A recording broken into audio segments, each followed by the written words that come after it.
నమస్కారం. దిశ గాయత్రికి స్వాగతం. భాద్రపద శుక్ల చవితి రోజు వినాయక చవితి జరుపుకుంటూ ఉంటారు. అయితే ఎవరి స్తోమతకు తగ్గట్టుగా వాళ్ళు వినాయకుడిని తెచ్చుకొని పూజిస్తూ ఉంటారు.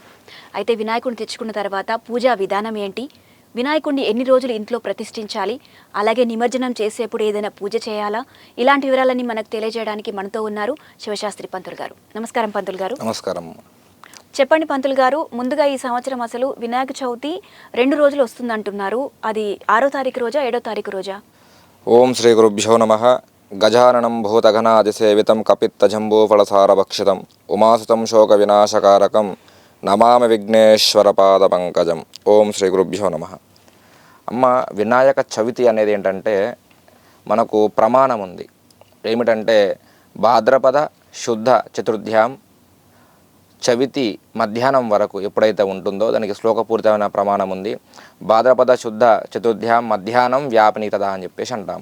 అంటే ఎప్పుడైతే ఈ చవితి అనేది మధ్యాహ్నం వరకు ఉంటుందో ఆ రోజే మనం వినాయక చవితి జరుపుకోవాలి. అయితే మనకి చవితి అనేది ఏమవుతుందంటే 6వ తారీఖు రోజు ఉదయం వస్తుంది. చవితి వచ్చేసి 7వ తారీఖు రోజు మధ్యాహ్నం వరకే ఉంటుంది. కాబట్టి ఖచ్చితంగా వినాయక చవితి అందరూ కూడా 7వ తారీఖు రోజు జరుపుకోవాలి. వినాయకుడి పూజకు ఎలాంటి సామాగ్రి తెచ్చుకోవాలంటారు?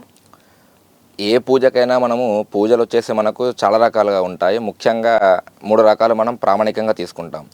ఒకటి పంచోపచారము, 2 షోడశోపచారము, 3వది చతుశిష్టోపచారం అంటాం. పంచోపచారం అంటే 5 ఉంటాయి, షోడశోపచారం అంటే 16 ఉంటాయి, చతుశిష్టోపచారం అంటే 64 రకాల పూజలు ఉంటాయి. అయితే అందులో మనము ప్రామాణికంగా ఇంట్లో చేసుకున్నా ఇక్కడ బయట మండపాలలో చేసుకున్నా కానీ షోడశోపచార పూజ సరిపోతుంది. మనకు వచ్చేసి మామూలుగా పసుపు, కుంకుమ, గంధము, అక్షంతలు, స్వామివారికి వస్త్రము, ధూపము, దీపము, నైవేద్యము, తాంబూలము, టెంకాయ నైవేద్యము, దాంతోపాటుగా మధురం అంటే స్వీటుకు సంబంధించిన నైవేద్యాలు పెట్టుకొని స్వామివారికి పూజ చేసుకోవచ్చు. అయితే అసలు వినాయక చవితి రోజు చేసే పూజని పూజ అనాలా, వ్రతం అనాలా? వ్రతం వేరు, పూజ వేరు.